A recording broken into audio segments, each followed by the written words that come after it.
Morning, guys. Welcome to Coffee Chat. Mm. Wow, it's nice to wake up to a green morning, and I'm not just talking the trees in behind here. Boy, oh boy, did we see Bitcoin take a bit of a spike, and of course, everything else just has moved up as well. So the whole thing is green. It's always nice to see green days like that, guys. Reading an article here off the hedge, and it's talking about how average everyday people are not buying, and I am so happy to hear it. This baloney narrative about how inflation is all under control and stuff like that. Because of course, a lot of people out there. In fact, I was watching, another YouTuber, someone I really actually like and respect, Jeremiah Babe. And this is on, I think it was Saturday. I was watching this somewhere in the afternoon. Anyway, he was coming out and he was saying, look, they're going to, raise rates and all this and this, do that. No, they are not. Guys, the thing is this. They are going to push this narrative that they're getting it all under control and this because the Federal Reserve, they are itching, and I mean itching, to cut rates. They want to do it. And the reason they want to do it, guys, the name of the game, as we all know, is inflate, right? They just want to blow this sucker up so bad. That's what you have to remember. When you're talking about the Federal Reserve and you're talking about all these central banks all around the wide world, they are literally, there's only one thing that they can do, and they want to inflate, and they will find every and any excuse to do it. And that's exactly what's going on. But do the average people buy this baloney? Of course they don't. Why? Because it's hitting them right there in the pocketbook. That's why. They feel it. They see it. They know it.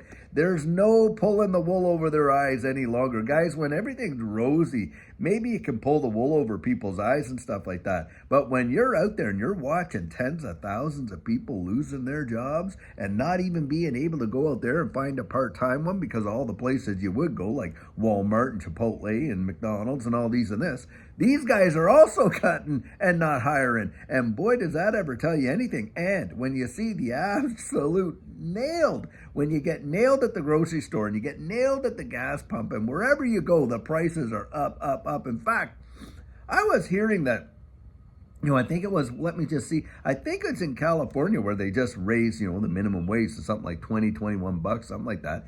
Anyway, McDonald's is going to come out and they're going to have to double the price of their value. Can you imagine the doubling of the price? It's already got to levels that are just ridiculous for fast food. Now they're going to double it in some spots. Wow.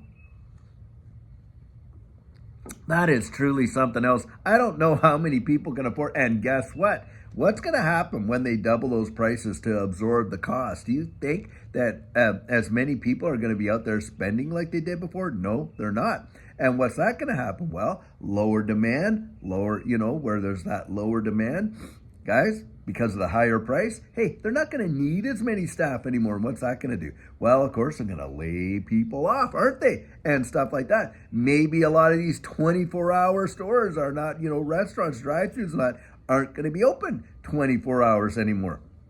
You're going to see a reaction to this because that's just how it works. Look, you cannot have, these big increases in wages, these big increases in grocery costs, these big increases in all of these other things. And then when people actually, they vote with their pocketbook, don't they? They just, no way, I'm just not going to spend it like that and da da da da da. And on top of that, you look at the average. They're not going to do it. They're not going to spend. And then, of course, you have the cascading reactions to it. And that's where the average person is starting to clue in. And thank God goodness for that. Because I'll tell you, what's coming next is going to truly blow people away. Now, I genuinely do believe we are going to see a major move in these markets to the upside, and it is going to be something like we have never seen. But after that, guys, I think it is going to just absolutely burst. They're going to burst this bubble, and that is when they're going to start to usher us in. And the pain that a lot of people, the average people, are going to feel is going to be something else. And you want to see the tables turn on all this kind of nonsense? You watch and see. It is going to be something. And in fact, as far as that goes, not only is it going to be a major financial, catastrophic crisis in my view. But it's going to result in massive regulatory and legislative changes. You wait and see what they have planned. And of course, the introduction of this new digital system, which they practically have right ready now. Brad Garlinghouse had come out himself and he said, listen, I believe, he said, he's quoted as saying that this digital asset space by the end of 2024 is going to be valued around something like $5 trillion, which is almost a double to where it is right now.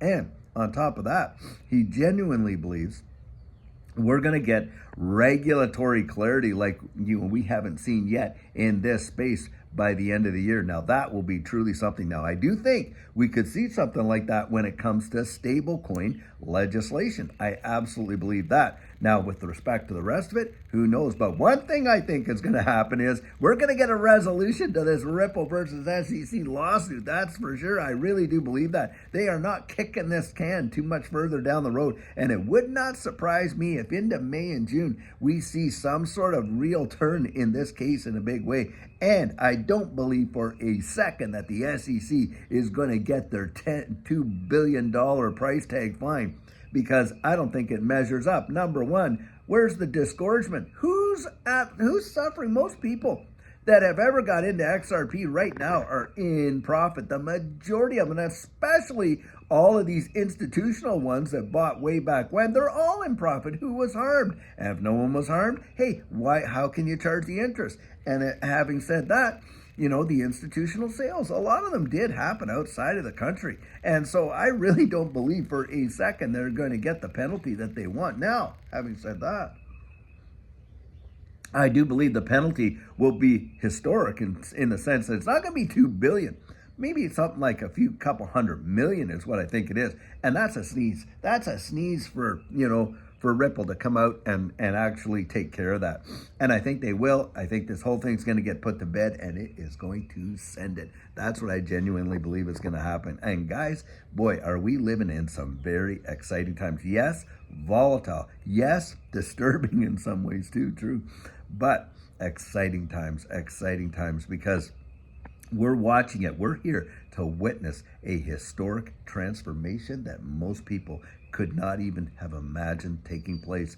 And it's the evolution of our monetary system in a way that most of us have not yet been able to conceive. And I know you got a lot of these politicians saying, oh yeah, I'm not going to have any CBDCs. Guys, don't buy it. What's going to happen though is, when it does come in, oh yeah, well, we weren't going to do it, but we ended up seeing like, hey, this is a necessity, but it's not like the one the other guy was going to have, and on and on and on they're going to go. That's how I believe it's going to go down.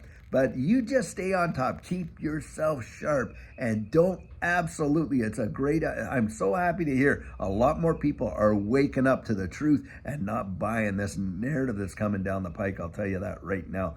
But they're going to keep selling it. They're going to keep selling it as long as there's people out there buying it. Less and less people are buying it, but certainly they're going to keep selling it as long as it can be bought. And then, guys, they are definitely, I believe, going to start cutting rates. You watch, and I suspect somewhere in like June, July, you're going to see rate cuts come down the pike in this economy and all that kind of stuff. And boy, when the DXY tumbles, and that happens, you sit back and watch how this space will absolutely soar. That's at least what I believe. Anyway, guys, I sure hope you're having an amazing Monday. It looks like a beautiful one, just gearing up to be a great one. And until later on, when we have a fabulous video for you, have just an amazing day and take care.